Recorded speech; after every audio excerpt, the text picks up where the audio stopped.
Bismillahirrahmanirrahim. Assalamualaikum warahmatullahi wabarakatuh. Halo anak-anak soleh dan solehah. Mudah-mudahan senantiasa menjaga kesehatan ya di rumah. Walaupun belajar di rumah, tetap harus belajar mengeksplorasi apapun yang ada di rumah dan di lingkungan sekitar. Untuk pembelajaran kali ini, kita akan belajar tentang tema 2, subtema 2, bekerja sama mencapai tujuan bersama Bapak. Tujuan pembelajaran kali ini yaitu yang pertama, setelah membaca teks tentang perjuangan mempertahankan kemerdekaan Indonesia, siswa mampu mengidentifikasi ciri-ciri kalimat efektif pada teks tentang semangat persatuan. Yang kedua, setelah membaca teks dan berdiskusi, siswa mampu menuliskan peristiwa penting tentang semangat persatuan dan kesatuan menggunakan unsur apa, di mana, kapan, siapa, mengapa, dan bagaimana dengan menggunakan kalimat efektif. Yang ketiga, setelah membaca teks dan menggali informasi dari berbagai sumber, siswa mampu menyebutkan makna upaya mempertahankan kemerdekaan pikiran. Yang keempat, setelah membaca teks dan menggali informasi dari berbagai sumber, siswa mampu mempresentasikan contoh upaya mempertahankan kemerdekaan melalui peta pikiran. Setelah melakukan pengamatan dan menggali informasi dari berbagai sumber, siswa mampu mengidentifikasi ciri-ciri hewan berdasarkan habitatnya. Sekarang kita simak baik-baik. Setelah proklamasi kemerdekaan Indonesia 17 Agustus 1945, seharusnya bangsa Indonesia telah merdeka dan terbebas dari segala bentuk penindasan serta penjajahan. Namun kenyataannya sudah demikian, bangsa Indonesia masih perlu berjuang mempertahankan kemerdekaan Indonesia. Coba mengapa? Anak-anak bisa membaca teks berikut di dalam hati, tapi sekarang Bapak coba bantu bacakan ya. Perjuangan mempertahankan kemerdekaan Indonesia setelah proklamasi kemerdekaan Indonesia 17 Agustus 1945. Bangsa Indonesia ternyata masih terus berjuang mempertahankan kemerdekaan Indonesia dari gangguan bangsa asing yang datang, seperti dari pemerintah Belanda. Pasukan Belanda kembali datang ke tanah air.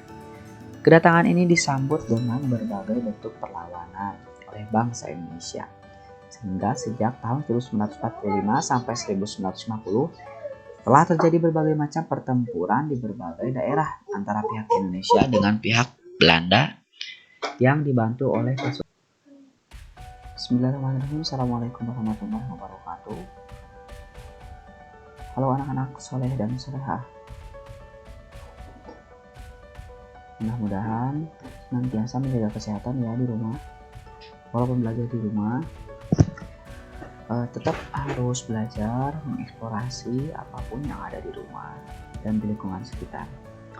Untuk pembelajaran kali ini, kita akan belajar tentang tema 2, subtema 2, bekerja sama mencapai tujuan bersama Bapak.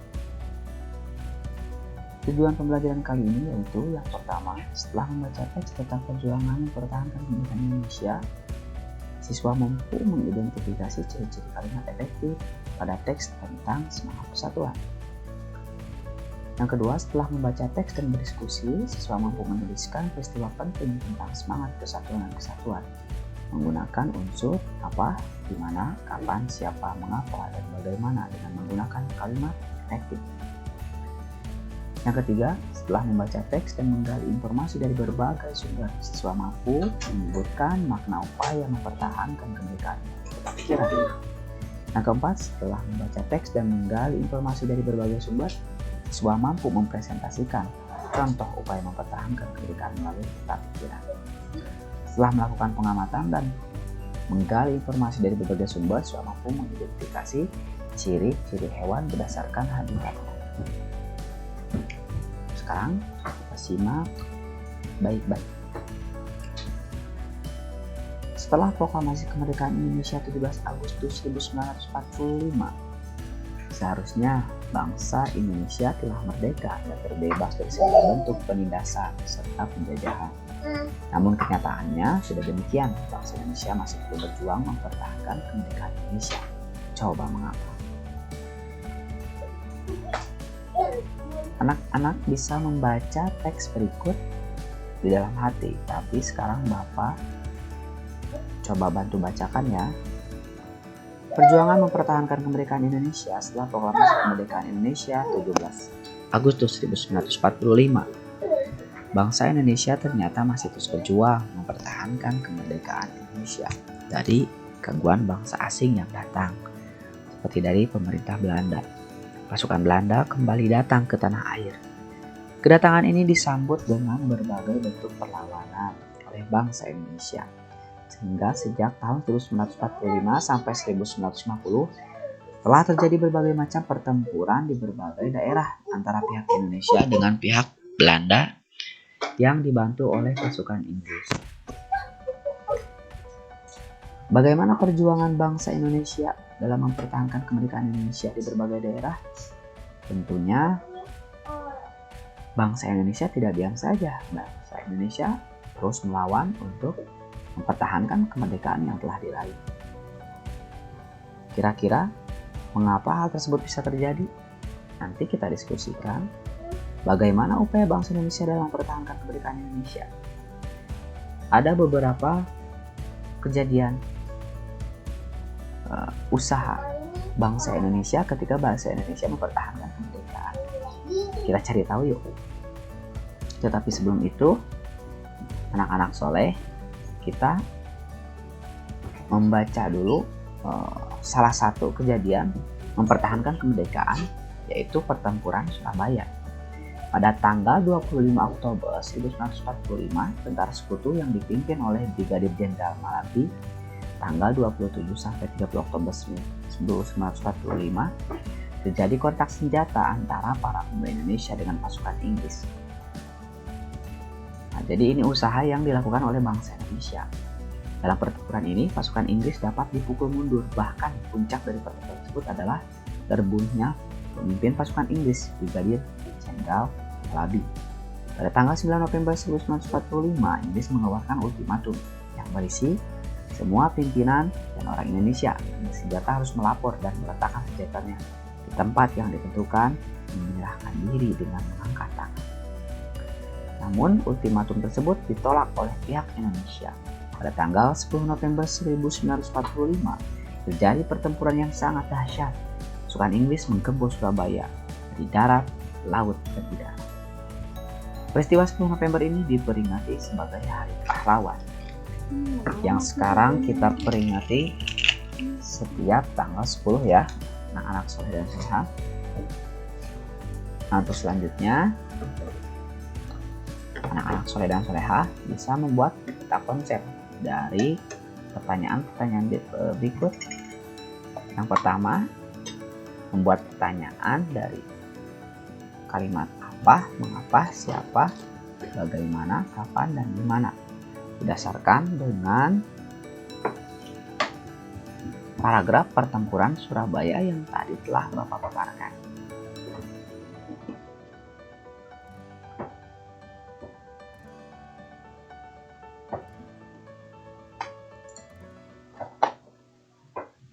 Selanjutnya, setelah anak-anak soleh dan soleha membuat peta konsep, diusahakan menggunakan kalimat efektif. Nah, apa itu kalimat efektif? Kalimat efektif adalah kalimat yang mengandung gagasan pembicara atau penulis yang terdiri atas kata-kata yang mempunyai unsur SPOK, subjek, predikat, objek, dan keterangan. Ciri-ciri kalimat efektif: yang pertama, memiliki unsur penting atau pokok, minimal unsur subjek dan predikat. Yang kedua, menggunakan struktur bahasa yang tepat. Yang ketiga, memenuhi kaidah ejaan yang berlaku. Yang keempat, menggunakan pilihan kata atau diksi yang tepat dan sesuai kebutuhan.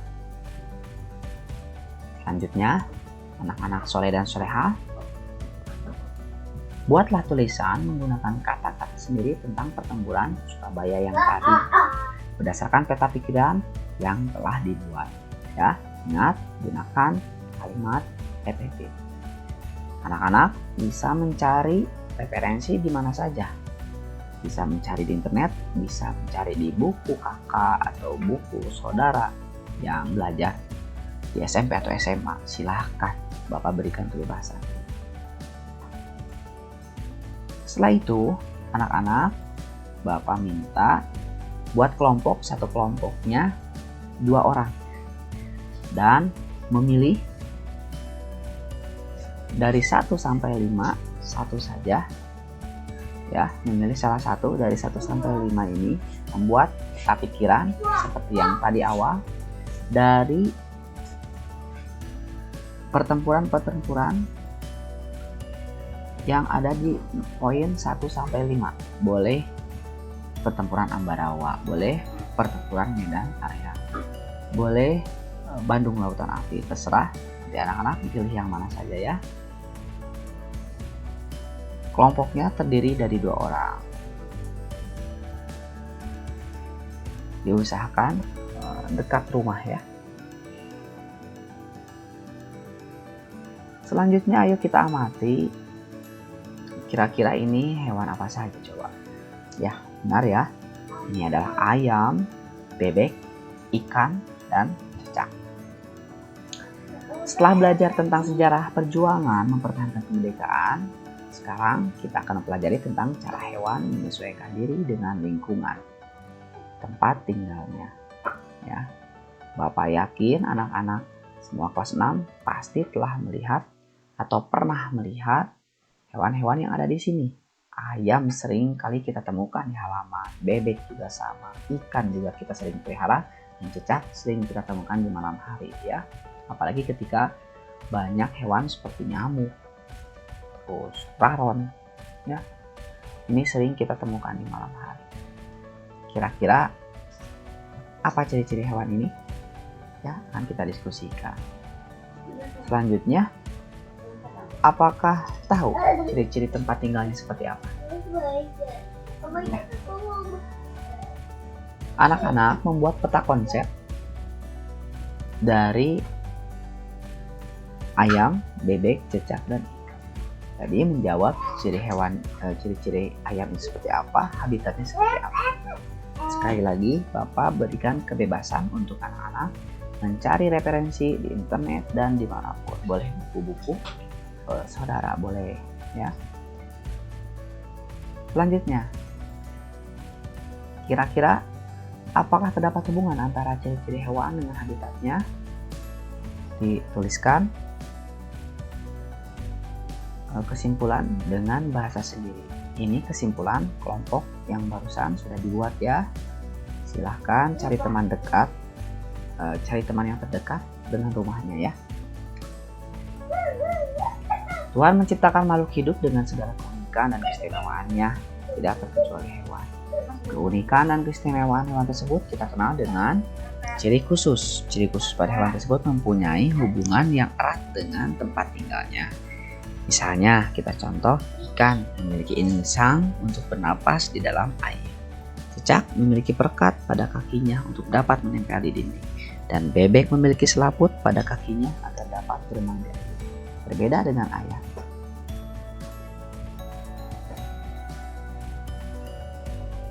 Ayo kita membaca bersama-sama ya. Pernahkah kamu mengamati bebek berenang di kolam?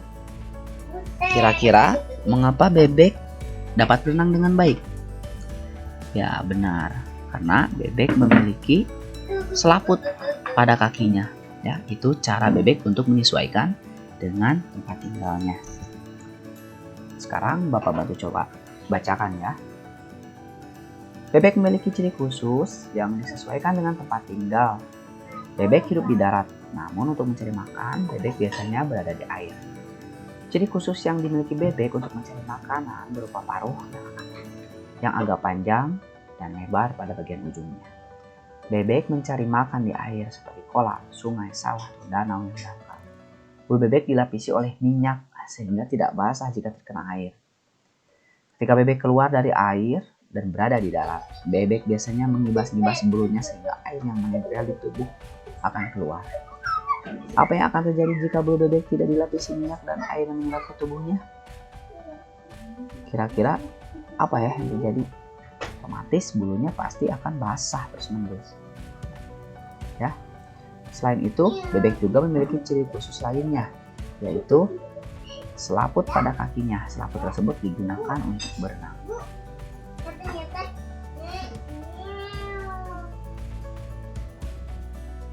Setelah memahami apa yang tadi Bapak paparkan, amati 3 hewan yang ada di sekitarmu. Selain hewan yang tadi telah Bapak jelaskan ya, selain ayam, selain cicak, selain bebek, dan apa satu lagi tadi? Cicak, bebek, ayam, apa ya satu lagi? Pokoknya selain hewan itu ya, bisa kelelawar, boleh apa saja yang ada di lingkungan sekitar.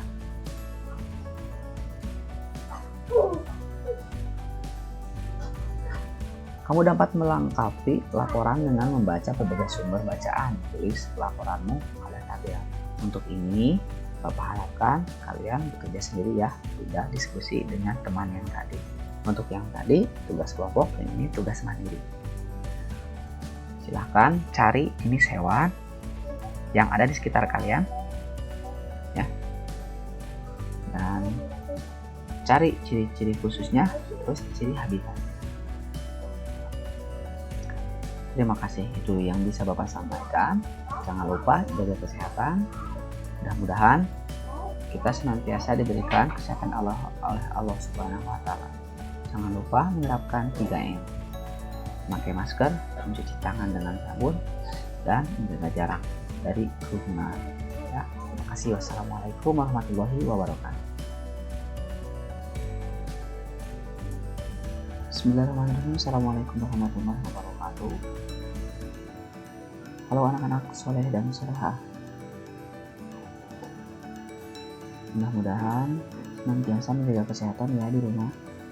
Walaupun belajar di rumah, tetap harus belajar mengeksplorasi apapun yang ada di rumah dan di lingkungan sekitar.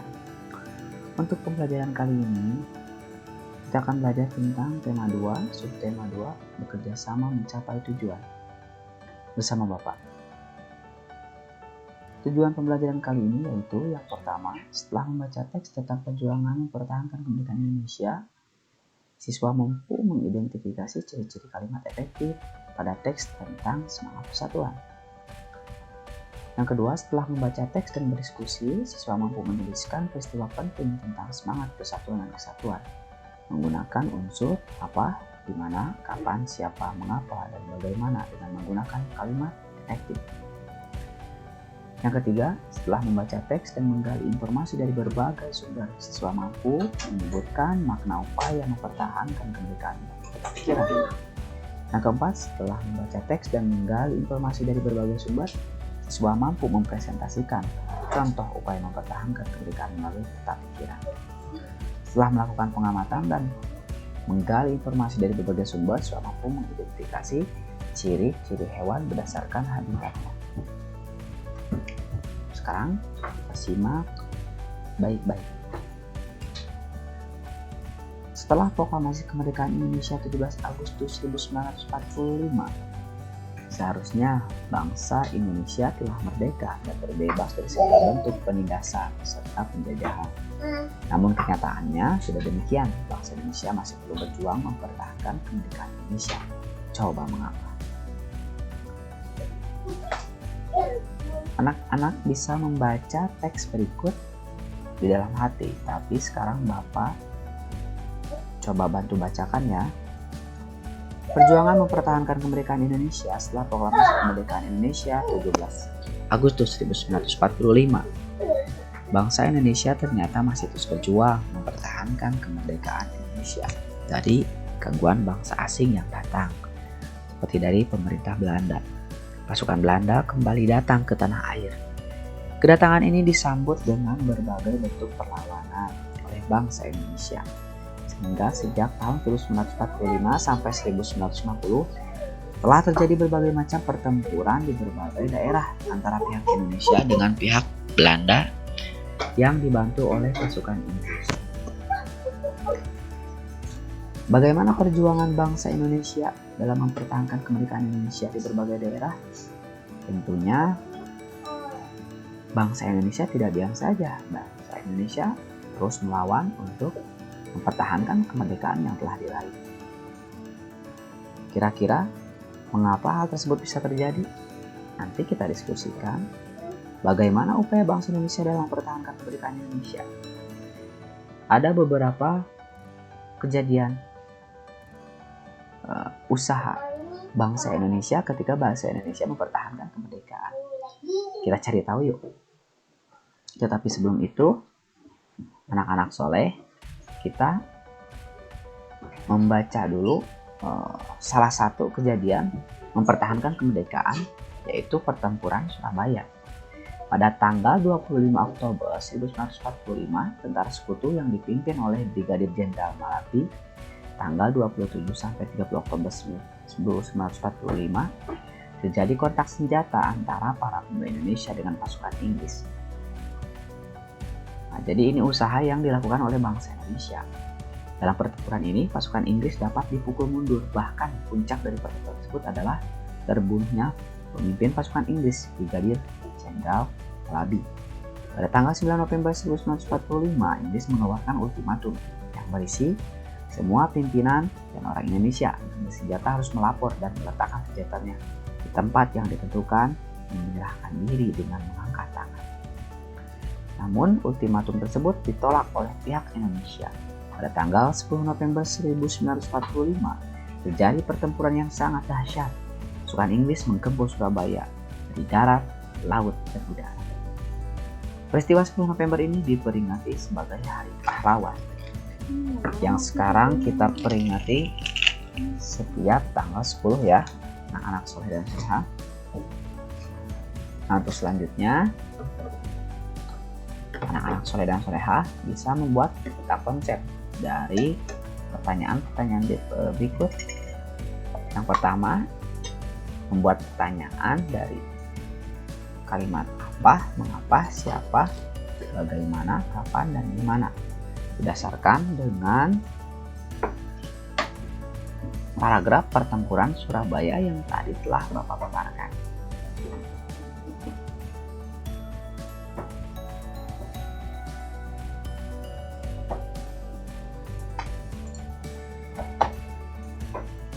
Selanjutnya, setelah anak-anak soleh dan soleha membuat peta konsep, diusahakan menggunakan kalimat efektif. Nah, apa itu kalimat efektif? Kalimat efektif adalah kalimat yang mengandung gagasan pembicara atau penulis yang terdiri atas kata-kata yang mempunyai unsur SPOK, subjek, predikat, objek, dan keterangan. Ciri-ciri kalimat efektif: yang pertama, memiliki unsur penting atau pokok, minimal unsur subjek dan predikat. Yang kedua, menggunakan struktur bahasa yang tepat. Yang ketiga, memenuhi kaidah ejaan yang berlaku. Yang keempat, menggunakan pilihan kata atau diksi yang tepat dan sesuai kebutuhan. Selanjutnya, anak-anak soleh dan soleha, buatlah tulisan menggunakan kata-kata sendiri tentang pertempuran Surabaya yang tadi, berdasarkan peta pikiran yang telah dibuat. Ya, ingat, gunakan kalimat efektif. Anak-anak bisa mencari referensi di mana saja. Bisa mencari di internet, bisa mencari di buku kakak atau buku saudara yang belajar di SMP atau SMA. Silahkan, Bapak berikan kebebasan. Setelah itu, anak-anak, Bapak minta buat kelompok, satu kelompoknya 2 orang. Dan memilih dari 1 sampai 5, satu saja. Ya, memilih salah satu dari 1 sampai 5 ini, membuat peta pikiran seperti yang tadi awal dari pertempuran-pertempuran yang ada di poin 1 sampai 5. Boleh pertempuran Ambarawa, boleh pertempuran Medan Area, boleh Bandung Lautan Api, terserah. Nanti anak-anak pilih yang mana saja ya. Kelompoknya terdiri dari 2 orang. Diusahakan dekat rumah ya. Selanjutnya ayo kita amati kira-kira ini hewan apa saja coba. Ya, Benar ya, ini adalah ayam, bebek, ikan, dan cicak. Setelah belajar tentang sejarah perjuangan mempertahankan kemerdekaan, sekarang kita akan mempelajari tentang cara hewan menyesuaikan diri dengan lingkungan tempat tinggalnya. Ya, Bapak yakin anak-anak semua kelas 6 pasti telah melihat atau pernah melihat hewan-hewan yang ada di sini. Ayam sering kali kita temukan di halaman, bebek juga sama, ikan juga kita sering pelihara, dan cicak sering kita temukan di malam hari ya. Apalagi ketika banyak hewan seperti nyamuk, terus praron, ya. Ini sering kita temukan di malam hari. Kira-kira apa ciri-ciri hewan ini? Ya, akan kita diskusikan. Selanjutnya, apakah tahu ciri-ciri tempat tinggalnya seperti apa? Anak-anak membuat peta konsep dari ayam, bebek, cicak, dan ikan. Jadi menjawab ciri-ciri ayam itu seperti apa, habitatnya seperti apa. Sekali lagi, Bapak berikan kebebasan untuk anak-anak mencari referensi di internet dan dimanapun. Boleh buku-buku, saudara boleh ya. Selanjutnya, kira-kira apakah terdapat hubungan antara ciri-ciri hewan dengan habitatnya? Dituliskan kesimpulan dengan bahasa sendiri. Ini kesimpulan kelompok yang barusan sudah dibuat ya. Silahkan cari teman dekat, cari teman yang terdekat dengan rumahnya ya. Tuhan menciptakan makhluk hidup dengan segala keunikan dan keistimewaannya, tidak terkecuali hewan. Keunikan dan keistimewaan hewan tersebut kita kenal dengan ciri khusus. Ciri khusus pada hewan tersebut mempunyai hubungan yang erat dengan tempat tinggalnya. Misalnya, kita contoh, ikan memiliki insang untuk bernapas di dalam air. Cicak memiliki perekat pada kakinya untuk dapat menempel di dinding. Dan bebek memiliki selaput pada kakinya agar dapat berenang di air. Berbeda dengan ayam.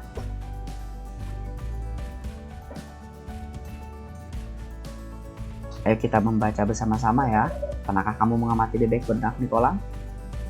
Kira-kira mengapa bebek dapat berenang dengan baik? Ya benar, karena bebek memiliki selaput pada kakinya. Ya, itu cara bebek untuk menyesuaikan dengan tempat tinggalnya. Sekarang Bapak bantu coba bacakan ya. Bebek memiliki ciri khusus yang disesuaikan dengan tempat tinggal. Bebek hidup di darat, namun untuk mencari makan, bebek biasanya berada di air. Ciri khusus yang dimiliki bebek untuk mencari makanan berupa paruh yang agak panjang dan lebar pada bagian ujungnya. Bebek mencari makan di air seperti kolam, sungai, sawah, danau, dan laut. Bulu bebek dilapisi oleh minyak sehingga tidak basah jika terkena air. Ketika bebek keluar dari air dan berada di darat, bebek biasanya mengibas-ibas bulunya sehingga air yang menempel di tubuh akan keluar. Apa yang akan terjadi jika bulu bebek tidak dilapisi minyak dan air yang menyerap ke tubuhnya? Kira-kira apa ya yang terjadi? Otomatis bulunya pasti akan basah terus-menerus. Ya. Selain itu, bebek juga memiliki ciri khusus lainnya, yaitu selaput pada kakinya. Selaput tersebut digunakan untuk berenang.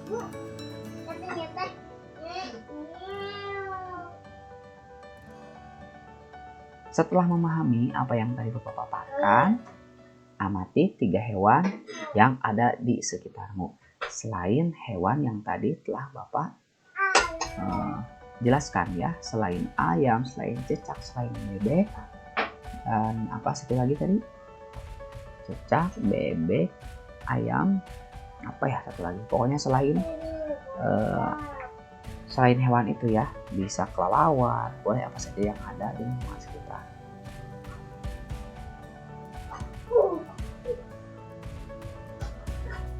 Kamu dapat melengkapi laporan dengan membaca berbagai sumber bacaan. Tulis laporanmu pada tabel. Untuk ini, Bapak harapkan kalian bekerja sendiri ya, tidak diskusi dengan teman yang tadi. Untuk yang tadi, tugas kelompok, dan ini tugas mandiri. Silahkan cari jenis hewan yang ada di sekitar kalian. Ya. cari ciri-ciri khususnya, terus ciri habitat. Terima kasih, itu yang bisa Bapak sampaikan. Jangan lupa jaga kesehatan.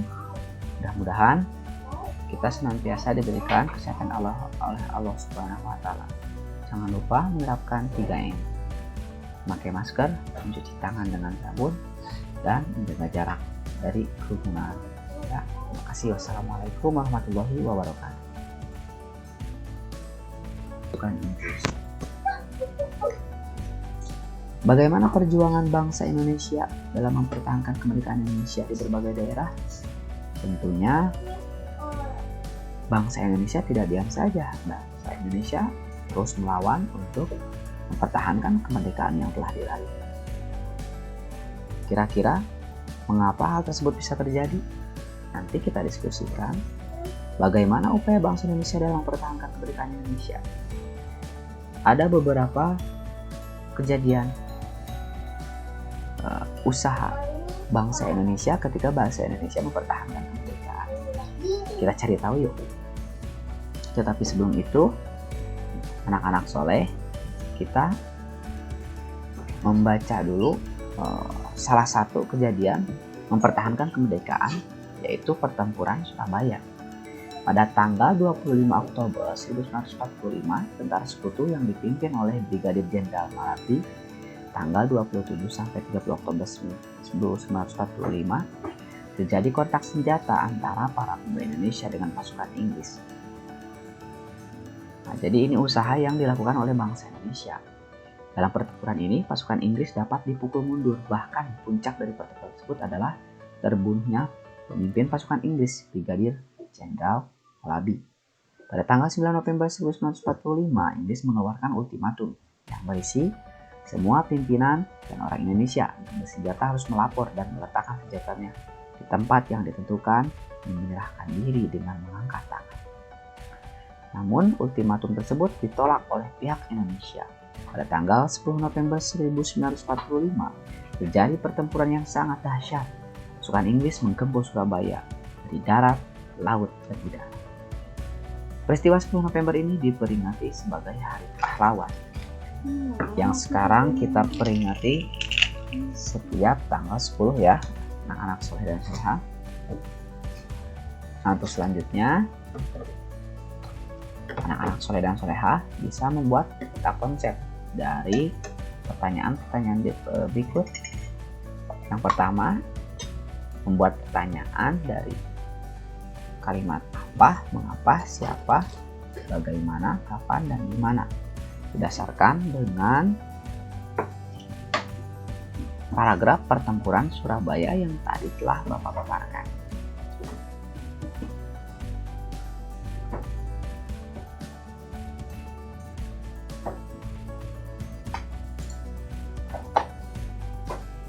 Selanjutnya, setelah anak-anak soleh dan soleha membuat peta konsep, diusahakan menggunakan kalimat efektif. Nah, apa itu kalimat efektif? Kalimat efektif adalah kalimat yang mengandung gagasan pembicara atau penulis yang terdiri atas kata-kata yang mempunyai unsur SPOK, subjek, predikat, objek, dan keterangan. Ciri-ciri kalimat efektif: yang pertama, memiliki unsur penting atau pokok, minimal unsur subjek dan predikat. Yang kedua, menggunakan struktur bahasa yang tepat. Yang ketiga, memenuhi kaidah ejaan yang berlaku. Yang keempat, menggunakan pilihan kata atau diksi yang tepat dan sesuai kebutuhan. Selanjutnya, anak-anak soleh dan soleha, buatlah tulisan menggunakan kata-kata sendiri tentang pertempuran Surabaya yang tadi, berdasarkan peta pikiran yang telah dibuat. Ya, ingat, gunakan kalimat efektif. Anak-anak bisa mencari referensi di mana saja. Bisa mencari di internet, bisa mencari di buku kakak atau buku saudara yang belajar di SMP atau SMA. Silahkan, Bapak berikan kebebasan. Setelah itu, anak-anak, Bapak minta buat kelompok, satu kelompoknya 2 orang.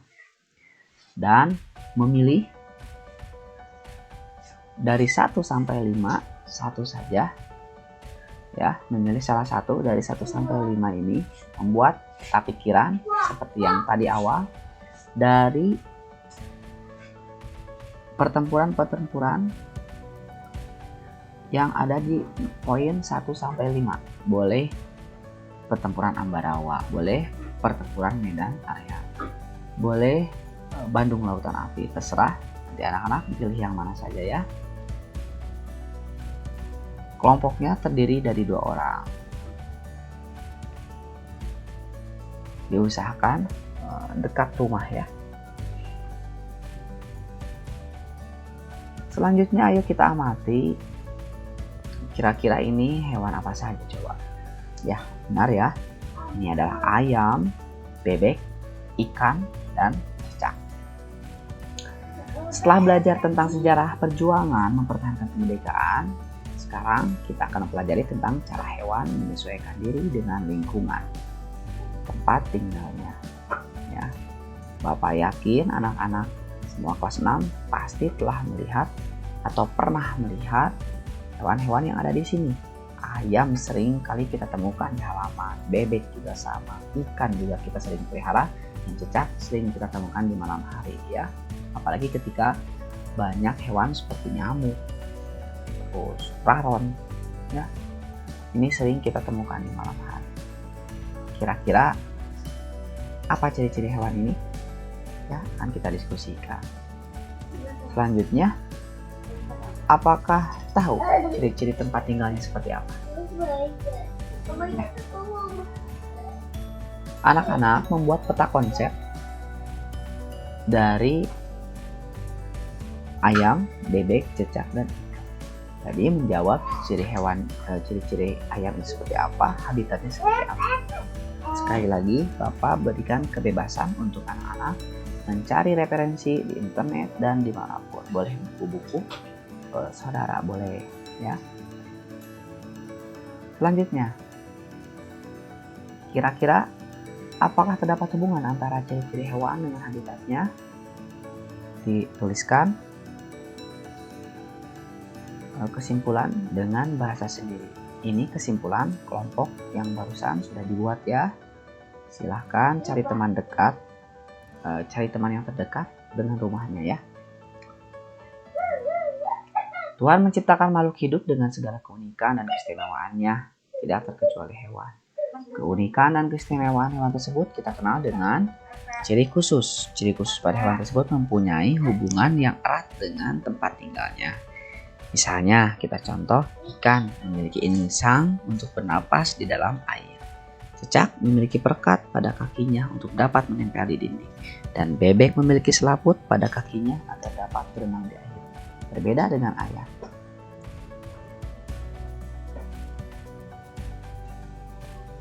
Ayo kita membaca bersama-sama ya. Pernahkah kamu mengamati bebek berenang di kolam? Kira-kira mengapa bebek dapat berenang dengan baik? Ya benar, karena bebek memiliki selaput pada kakinya. Ya, itu cara bebek untuk menyesuaikan dengan tempat tinggalnya.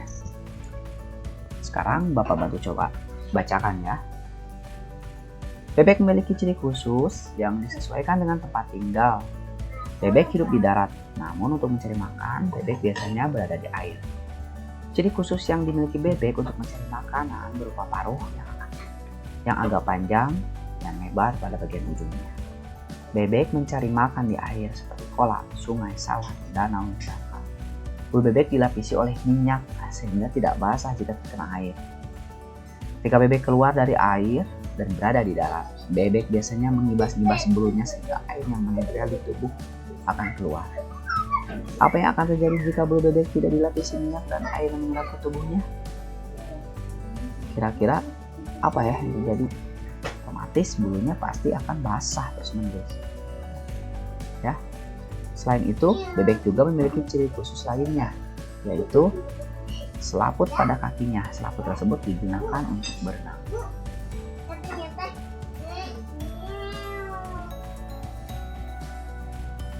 Setelah memahami apa yang tadi Bapak paparkan, amati 3 hewan yang ada di sekitarmu.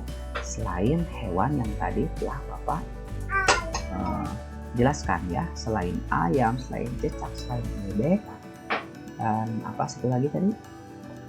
Cicak, bebek, ayam, apa ya satu lagi? Pokoknya selain hewan itu ya, bisa kelelawar, boleh apa saja yang ada di lingkungan sekitar.